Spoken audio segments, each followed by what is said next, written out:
Hello, we're in the sister area in the historical garden.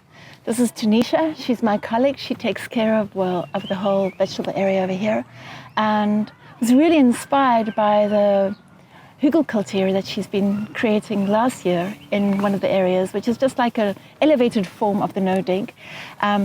This one you built last week, and we just wanted to show you how we're building one here this week behind us. Initially, you would like a mixture of brown material as well as green material. So the brown material adds carbon to the soil, and the green material adds nitrogen. And after a while, everything will break down, and it's basically like building a compost heap right where you grow your vegetables. While building the Hügelkultur bed, you would like to ensure that you water the bed as you build it to make sure that the soil stays nice and moist, especially when building on a hot day like this.